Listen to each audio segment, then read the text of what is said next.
Hello, this is George Senda, the guy from Pittsburgh, and today I want to talk about Star Trek, Paramount, CBS, and Star Trek Axanar. Now, the Star Trek Axanar people said don't boycott Star Trek Beyond because it would affect what the new director's trying to do to get CBS to back off. Well, you know what, Axanar, I'm sorry. You guys raised $1 million for a great Star Trek film that was never completed because CBS had a cow and Paramount that what you did on the screen was better than anything that Paramount ever did in Star Trek in 50 years. And I want to remind people of something. I'm going to show you 3 of my books here. Star Trek Memories, William Shatner, Movie Memories. Star Trek creator, Gene Roddenberry, with a foreword by Majel Barrett Roddenberry. And a book, I never got lucky to have the original, it's a collector's item. Star Trek Concordance by B. Joe Trimble. Well, Majel, Gene, and B. Joe saved Star Trek. There wouldn't be 50 years of Star Trek if it weren't for those 3 people. They got the show back on the network when it was going to be canceled in 1968. And we had the 3rd season of crap because the suits forced Gene out and brought in Fred Freiberger, destroyer of shows. He was also the executive producer on Space 1999 in the 2nd season, and that show went to hell. So you tell me, the fans have supported Star Trek for 50 years.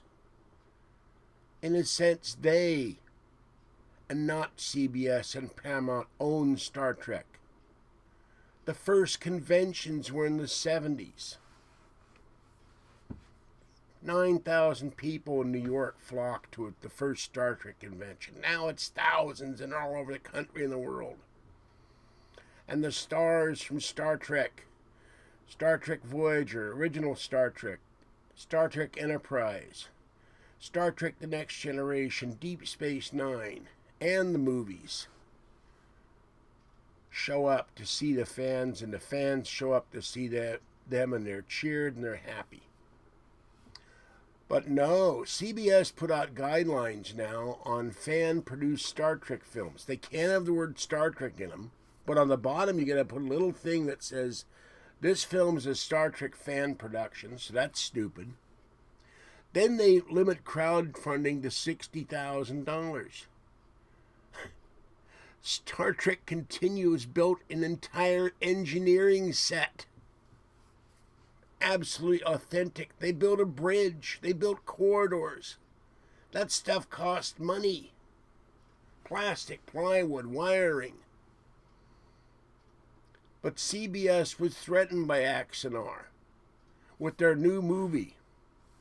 I'm not going to go see it. I have a couple hundred Star Trek books over there. I got news for you. Unless it's written by one of the stars of the show, I ain't buying no more Paramount-sponsored Star Trek books or Star Trek material. I won't go see the movies. I don't like J.J. Abrams' revisionist crap. And I've been informed that the new director is trying to change that back to original Star Trek. Well, it shouldn't have been changed in the first place. Now, I've watched the films. I rather like them as films. But Spock having a romantic relationship with Uhura? No. That's one example. A whacked out Scotty? No. I knew James Doohan. And I'm sorry the fellow who died over last week, who played Chekhov, is gone because of a recalled Jeep that crushed him. And fans are saying we should go and see the memory in his name, in his honor. See a film, I'm sorry. All you're doing is being sheep. See, the 286th rule of acquisition to Paramount and CBS is thou shalt count the latinum. And the sheeple shall come, and they shall dump money into our coffers, and we shall turn them away and cast them out into the wilderness, for they are fools. And we laugh at them, and we treat them like dirt. The fans have kept this franchise alive for 50 years. They got a shuttle named Enterprise. They got Star Trek I, the endless movie, that Robert Wise had no clue what Star Trek was, but they got that produced.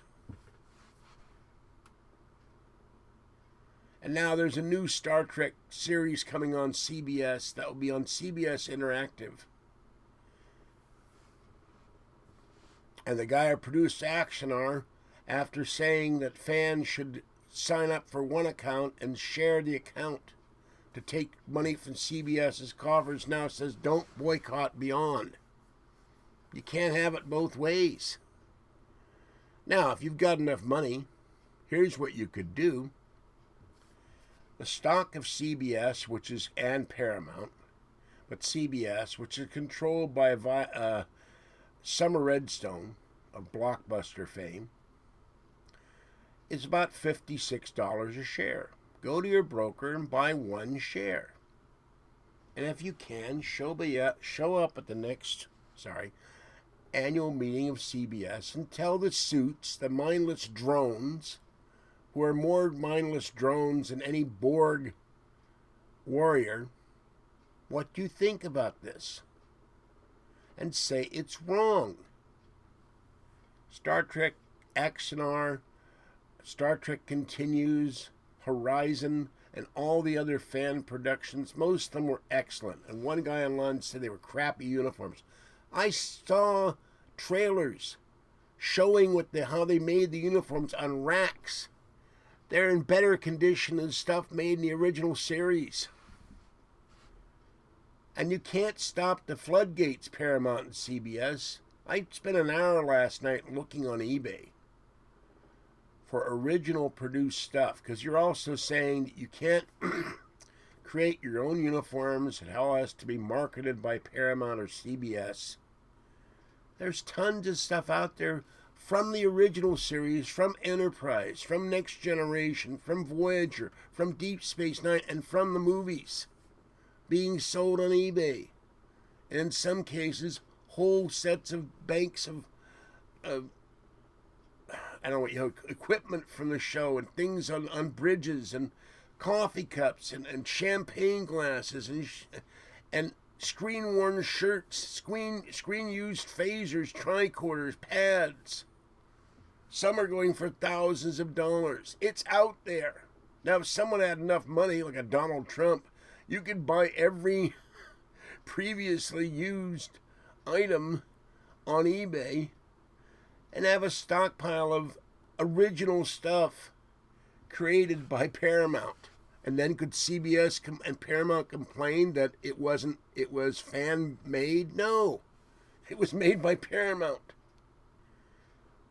If I won the lotto, that's what I'd do. I'd buy every piece of Star Trek memorabilia and have somebody do a fan-based Star Trek production with all that material that's running around out there. But this is just money gouging. It's worse than the worst Ferengi. And then you have the other thing. They don't want profanity, nudity, depictions of sexuality. I guess that cuts out that episode of Next Generation where Riker went to this planet and the woman was actually leaning lesbian. Or the intimation that some Star Trek characters may have been gay. And I guess we can't see Kirk drinking any Romulan ale. No, can't have Quark's bar. There'd be alcohol, synthahol. Can't have 10 forward. Yeah, this is a sterile world that Paramount and CBS wants fan-produced films to be. It's dictatorship at its worst. And then there's free speech. You know, you're allowed to make films based on certain standards out there. But Paramount takes things a step further. If you've been associated with any Star Trek, Paramount, or CBS production ever as an actor or worker or technician, you can't be in a Star Trek-based fan film? Hello? That's the worst do not compete clause ever. Even Art Bell didn't have an onerous thing like that. He had it for 2 years. Forever. Does that mean till the Federation is developed in the 2300s? 200 years, nobody will ever work on a fan-based Trek film? Because Paramount and CBS dictated? And the actors that acted in Star Trek, original Star Trek, Next Generation, Deep Space Nine, Enterprise, all the movies, and the technicians, and the designers, and Mark Okuda, and David Gerrold, they can never be in a fan film.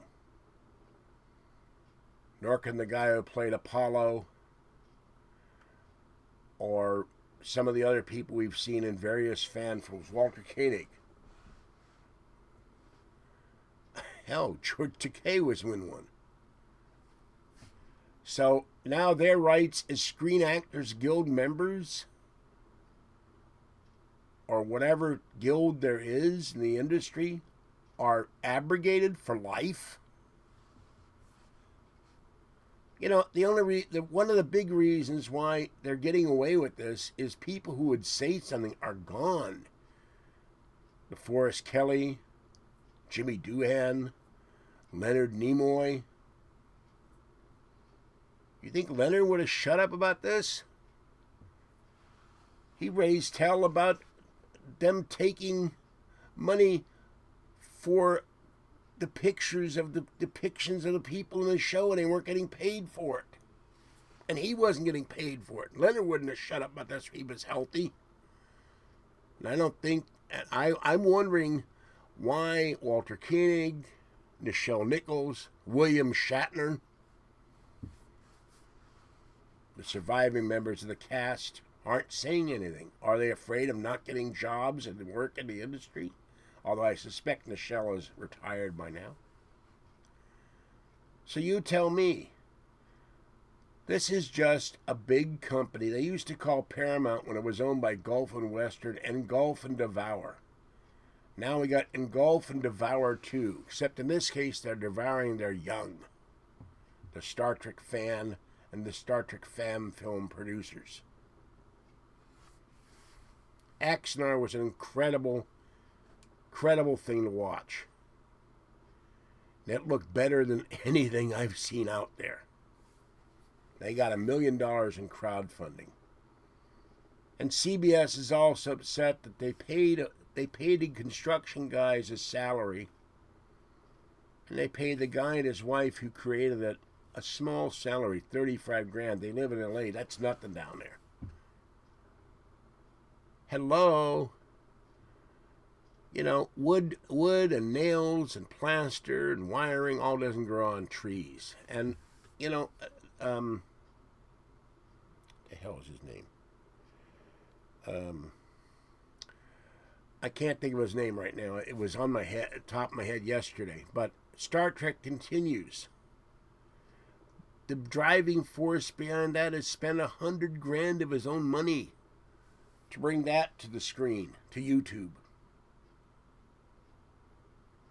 And all the fans who would crowdfund for that show are out in the dark. And any other Star Trek film. And yeah, finally, CBS and Paramount says you can only do a half an hour. Or maybe 15 minutes. I don't remember. You can't tell squat in 15 minutes. Look at my video here, 14 minutes. But I'm not producing a Star Trek film. I'm just talking. So, Montaigne, and I can't think of his first name now, and he did an incredible job where they had Star Trek Continues, redoing and continuing the 5-year mission of original Star Trek. it looks like Star Trek. And a lot of the fans out there want original Star Trek, not revisionist Star Trek like we've seen from J.J. Abrams. So anyway, that's what I got to say. I think it's wrong of CBS to do this. I think it's wrong of Paramount to do this. It's wrong of their controller and puppet master, Sumner Redstone, to do this. And I think the fans should boycott Star Trek Beyond and all Star Trek related products, merchandise, and everything else. That's probably not going to happen. Oh, there's one final thing I forgot. They had an absolute herd of cows over fan films using Klingon as characters and the language. Well, I've got the book, the Klingon Dictionary. And, you know, these people have no honor. And I don't know what it is in Klingonese right now. I could look it up. But you've got people dressing as Klingons as security forces in Star Trek conventions. And I expect that'll be next. Paramount issuing an edict that unless it's an official Star Trek convention produced by Paramount and CBS, there can be no more Star Trek conventions. And you better take off those uniforms and put away your botlets if you're in the Klingon Defense Force. That's not going to be allowed either. Now, this is different than 20th Century Fox or Lucasfilm or whoever the hell, Disney, I guess, owns Star Wars now. They encourage fan films. They even have an annual contest for the best fan films and give an award. And I saw one really cute one last night. Australian Star Wars. It's great. I can't understand half of what they're saying, but it's very funny. And there's another one where these three Imperial pilots are totally inept. They go to a future kind of like a Taco Bell and have this weird Mexican robot following them around. So they make fun of the whole Imperial side of Star Wars. But nobody from Disney or Lucasfilm said, no, can't do that Star Wars fan film. We're going to sue you. Can't wear Imperial Stormtroopers uniforms. There's whole platoons of guys dressed as Stormtroopers. They march in parades. They do security at Star Wars conventions. But Disney's not trying to be a dictator. And last, no, the copyright of Star Trek is owned by Paramount and CBS. But these people aren't trying to violate copyright. If they made a profit to pay themselves so they don't starve to death, because they're dumping every dime into the production instead of paying their bills. Is that so bad, CBS? You've made billions off of Star Trek. You and Paramount. But that's okay. But a fan pays him and his wife $18,500 and some carpenters. Can't have that. That's profit. I guess in the Paramount universe, the only ones allowed other than Paramount to make a profit is Quark. All right, I've talked enough about this. That's how I feel. Sorry if you disagree with me, Axanar. But J. Abrams things are revisionist. And I can't stand them on principle. And there's a great little vignette where the old Enterprise shows up with a guy playing James T. Kirk, and it's not Montagna. And this little box is beamed out, and it says Acme Timeline Repair. And this little dish comes out, and it beams a thing at the new Enterprise from the J.J. Abrams movies. And it sucks it into the dish, and the disc goes back in the box, and Spock says, "Timeline restored, Captain." That's the way it should be. All right, this is George Sender, the guy from Pittsburgh. Have a great day. Stay cool and be safe. And Star Trek lives. Original Star Trek, that is. Bye-bye.